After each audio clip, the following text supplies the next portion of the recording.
some storm clouds. That's the crazy We've storm. had like 4 storms roll through here since we've been here.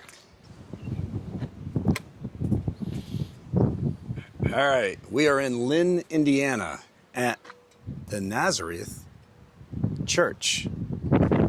Now this is cool because this was the original church of where Jim Jones, who, got about 909 people to commit suicide by drinking Kool-Aid.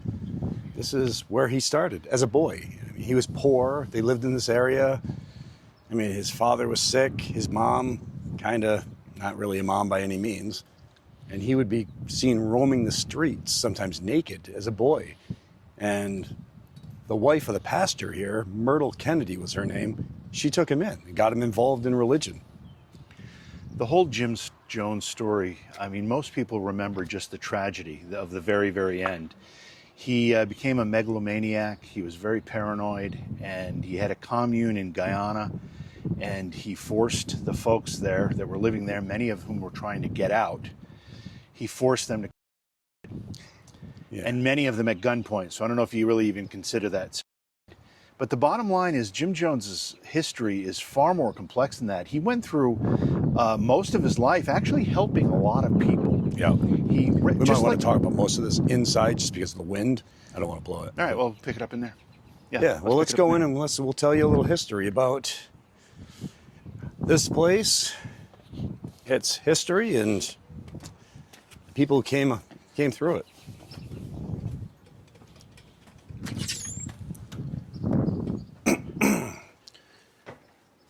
All right, so again, let me adjust this light now. Hang on. So we are in the Nazarene Church of Lynn, Indiana. Pretty much the starting point of Jim Jones. Yeah. So, and he created that whole community, Jonestown, down in Guyana. And he got 909 people. Yeah, some of them, I'm sure, probably took their lives on their own. And that whole thing happened because there were a bunch of people who wanted to leave, who were being forced to stay.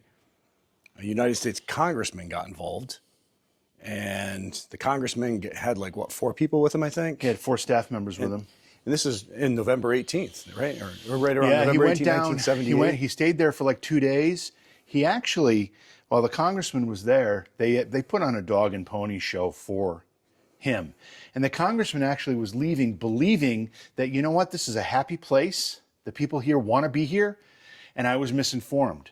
And as he was leaving, one of the residents there slipped him a note.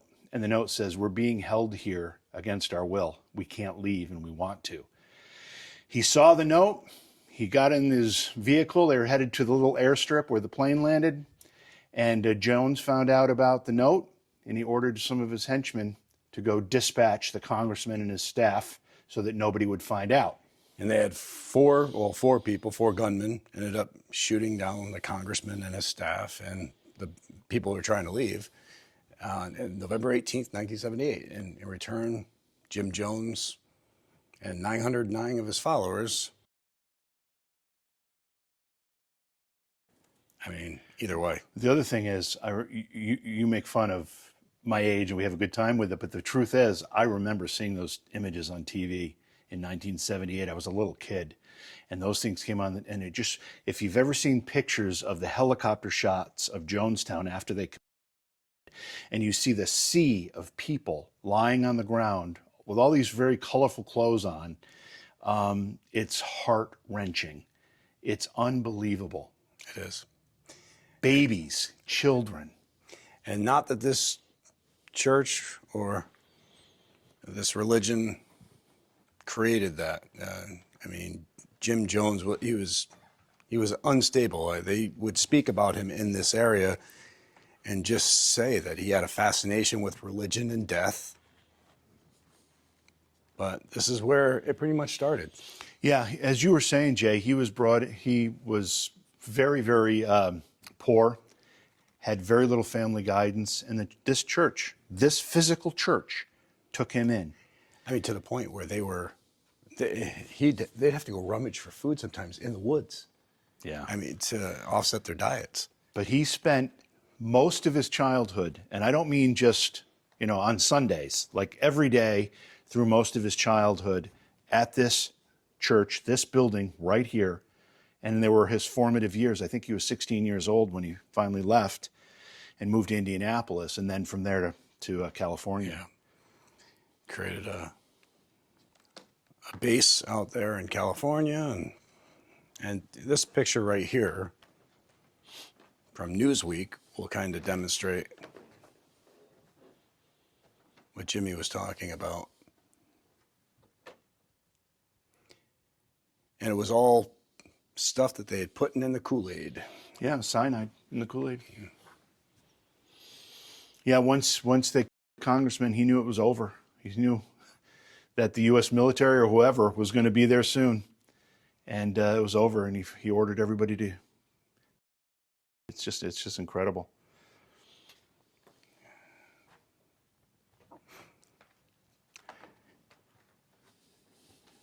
His mother actually tried to get him out of this church, to get him away from it. Really? Yeah. There are old reports of her actually coming in one time and seeing him act as if he was the preacher of the church, and she was trying to get him out. But I mean, the father constantly was in the hospital due to he was hit with mustard gas during the war. World War I. Yeah, and so he was sick. He couldn't really do a job.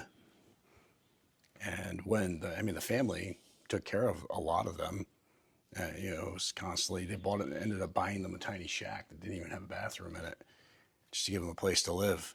And then with that, when he finally went to school, the family had cut off any help because they wanted the mother to get a job.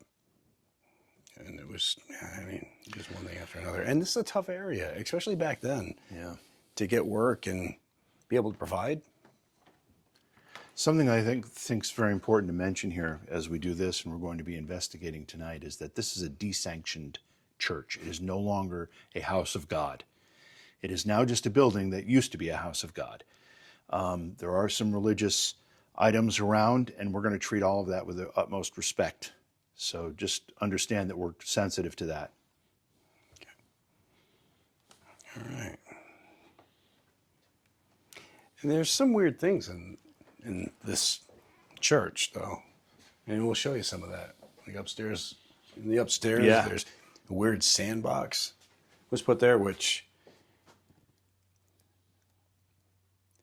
let me just say, if anybody understands the whole sandbox in here, that's upstairs on the 3rd floor with like a kneeling pad behind it, please help us understand it, because it's really strange to us.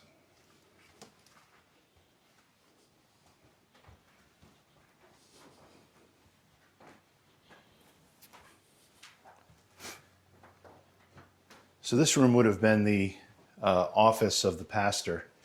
And there's actually a picture of Jim Jones sitting at what is believed to be this desk, but it was not in this room. And maybe we can find it and show it, but it is believed that Jim Jones spent time sitting at this desk.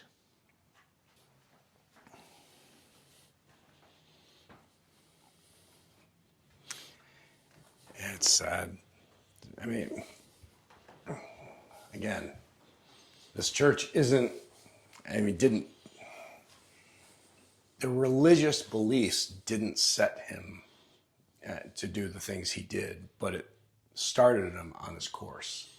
And that's a tough thing to think about. Well, it did, and it's really believed that the drugs he started taking were what made him paranoid and uppers, because he was constantly saying things like, "There's not enough hours in the day," Yeah.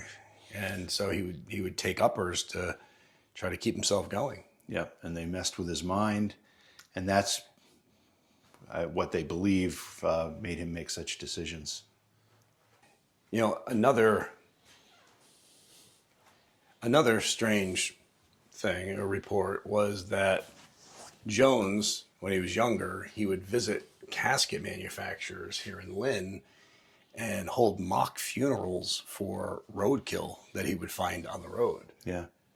It's just, I mean, that's an obsession with death that's hard to explain. I don't know, definitely strange.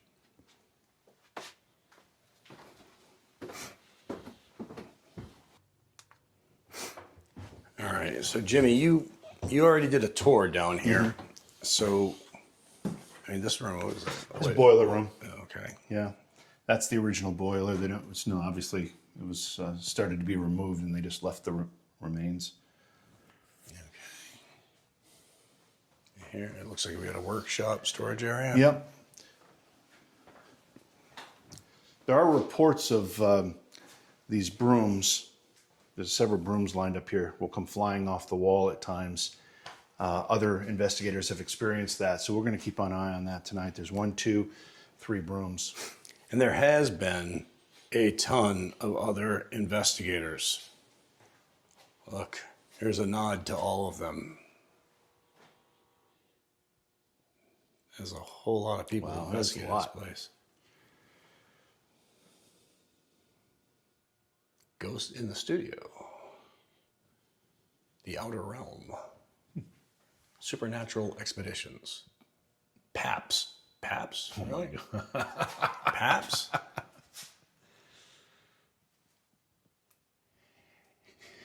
PAPS, huh?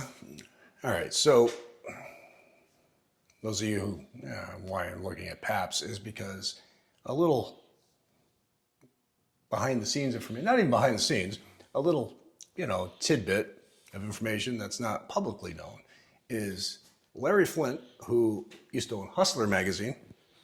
One time I was at a convention and he sent some of his people to me with autographed copies of an adult film called This Ain't Ghost Hunters.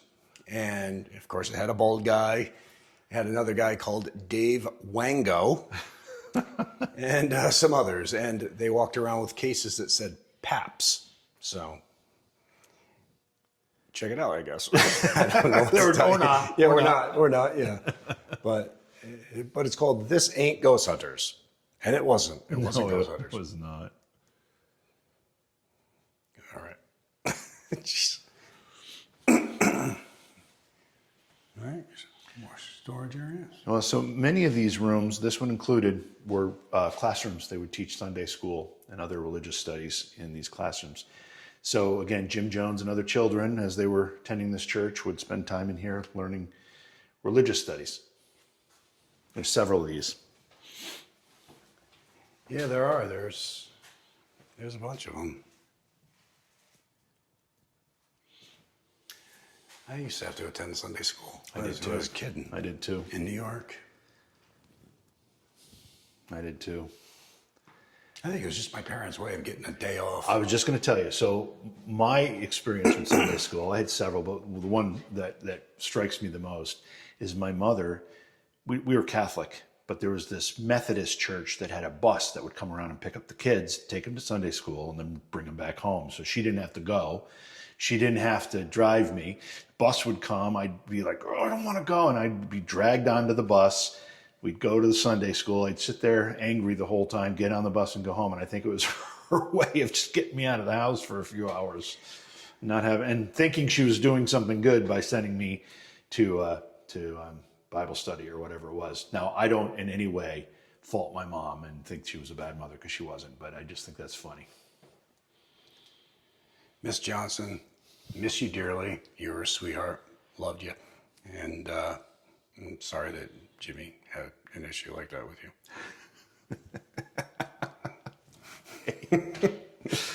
Oh. Your mom was awesome. My mother, at that point, you got to remember, my mother at that point, I don't know how old your parents were when you were born, but my parents were 18. So my mom was probably 25 at that point, or 24, 25. Yeah, my mom was about 23 when I was born. Well, yeah, 24, so. Yeah. So this is the common room. They'd hold receptions and stuff here. One of the things we're going to look for in this room is that Dan and Rich said that if you turn off all light sources down here, completely dark, and let your eyes get accustomed to the absolute pitch blackness, you'll start to see little blue sparks coming off of the floor. Now, he said that it's hard to capture it on film. I don't know if we'll be able to, even if we do see it, but we're going to try a thermal camera because no one's tried that to see if that captures the effect, or we're going to try some other things, but they said it happens pretty regularly, so we'll see what we can catch. All right, and this was just a walkway to a bathroom. Yeah. So, which is, it's a little creepy though. It's kind of It weird is a little, the way it's set up. A little bit of a creepy bathroom. Looks like a changing table in here. There's bathroom.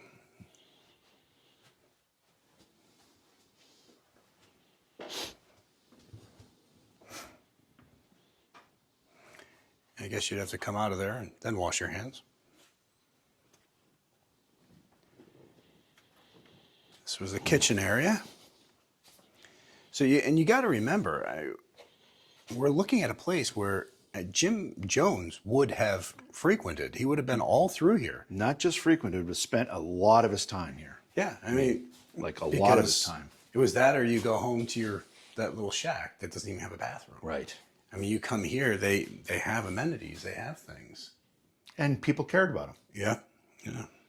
I mean, the locals did a lot of taking care of him, giving him clothes and gifts and things like that. And it's sad because you can't imagine. I mean, and you wonder if that led to some psychological problems. Right.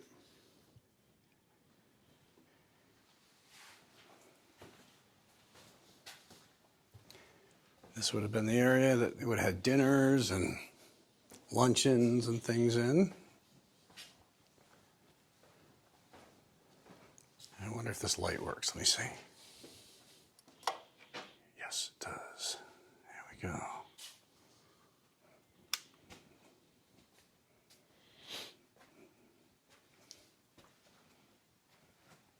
Oh, big meeting room.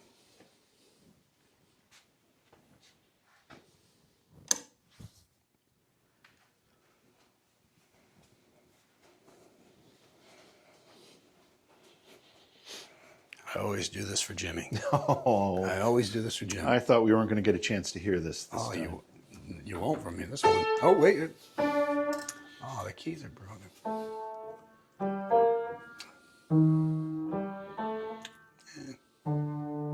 We'll go here.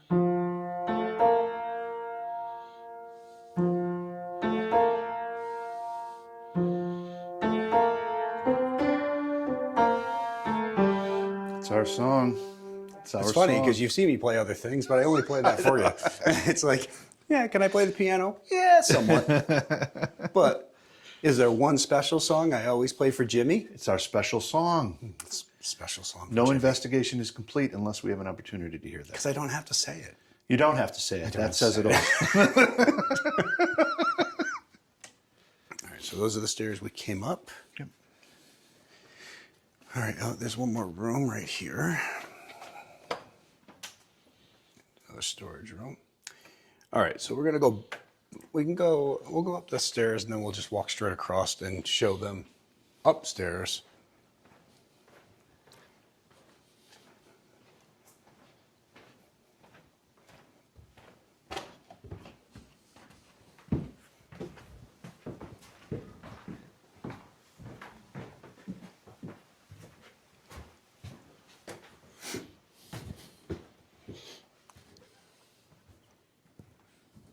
And if anybody's wondering where Pasqua is, We are too. Yeah, we are as well.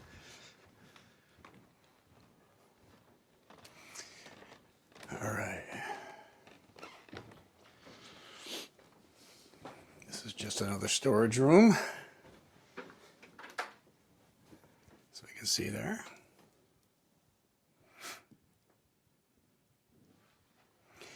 Again, a lot of people.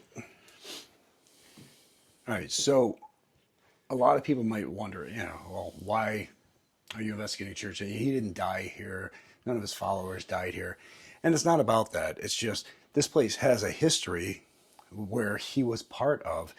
But when it comes down to a church, you got to remember, after people pass away, places that were so important to them, sometimes they may come back to. Whether if it's a place where they found common belief systems, or they felt like comfort. they were accepted. It's a place that they remember. It's a place that they got married, that they say goodbye to loved ones. Places like that they'll come back to because it meant so much to them at that time. So that's why we investigate. Now, yes, it has ties to Jim Jones, which probably has nothing to do with him being here, though there has been some weird things that have been caught by others, which I want to look more into, things that look like Jim Jones. But then again, we're talking the 70s. A lot of people look very similar in the 70s. Again, it could be anybody haunting this place, or it could be nothing haunting this place, or it could be something just passing through.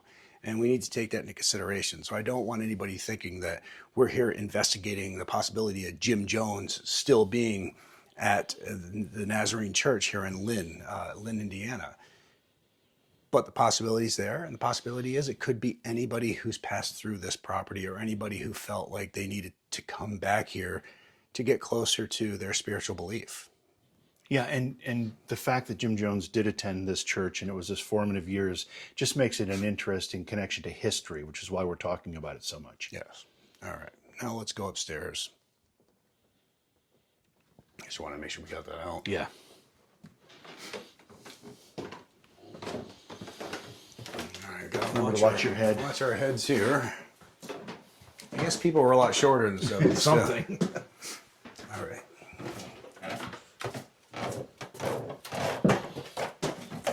So again, we have more attic space and storage areas.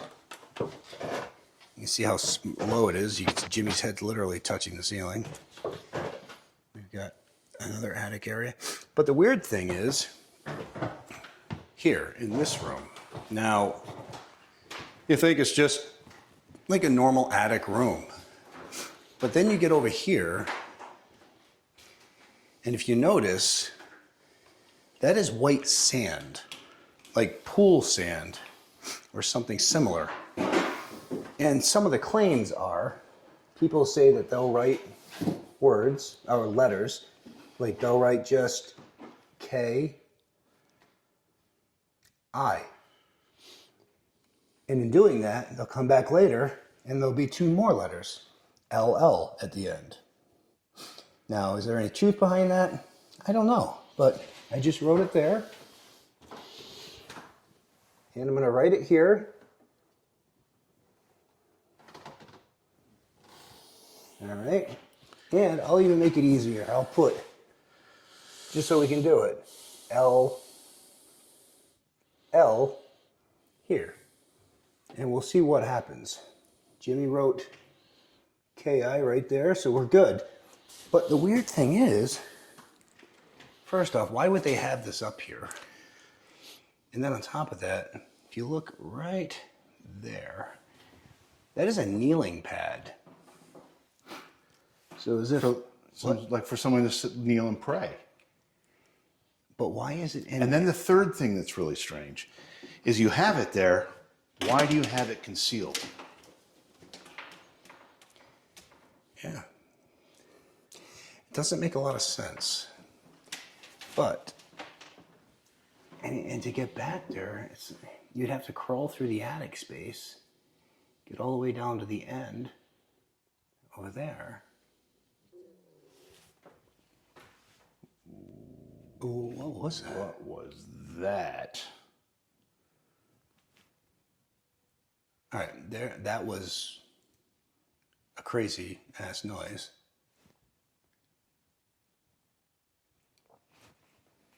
That was strange. All right, we're gonna have to play this back at this point and see if we caught that. Because I mean, if I had to say where that came from, I'd be saying there. It came from right in there. Mm-hmm. What's the shadow? Is that you? This is me. You see my shadow right I swear there was a human shadow there. Well, we're going to have to play it back. I have it on camera, whatever it was, so I was looking in the viewfinder when I saw it. All right, so there was just a crazy I don't know if that was a voice or what that was. Sounded like it came from in there. Jimmy thought he saw a shadow in there pretty much right after. Mm-hmm. I don't know. That was odd. All right, so back to what we were saying. We've written, Jim wrote KI. I wrote KI in 2 different places. I also added LL here because claims are that if you write KI, something else will write the LL. So now I also with the LL, something just has to write KI. I'm good at spelling. That's really good. I like that. All right, if there's somebody here, and that was you that just spoke to us, please understand that we're here being respectful, and you're welcome to talk to us. We're going to be here for quite a while.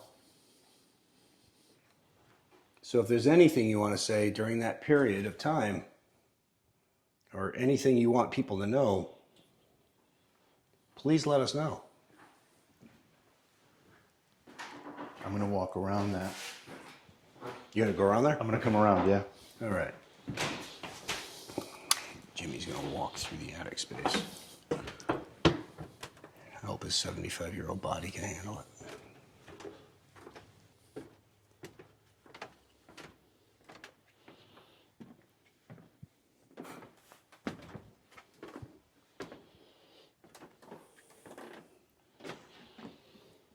All right.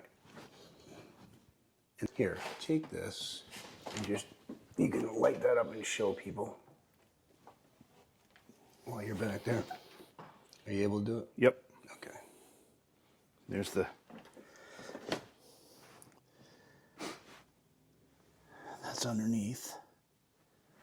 And I saw the shadow right about here. Okay, I got you. All right, again, so if anybody, I mean, I'm sure we can research it and find out, but it'd be interesting if there's anybody from the Nazarene religion that might be able to fill us in on what this is about and why it's up on the 3rd floor. Very bizarre. All right.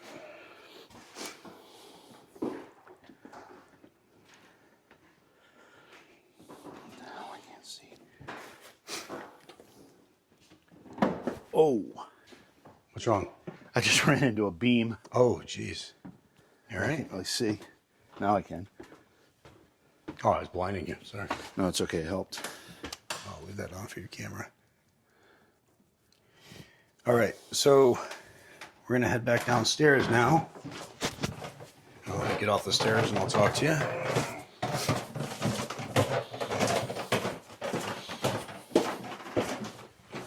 Whew, a lot cooler.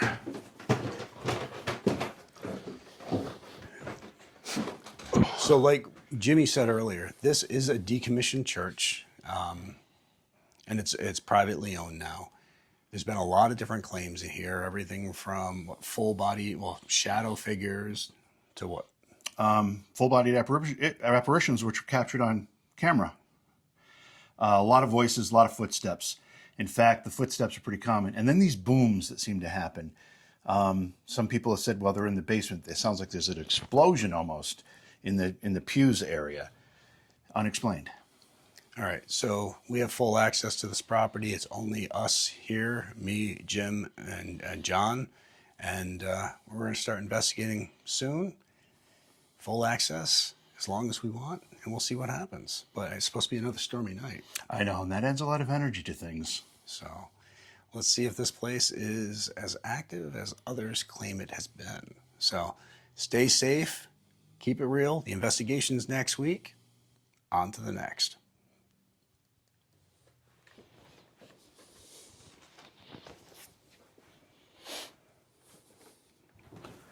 Ooh, a little sweaty.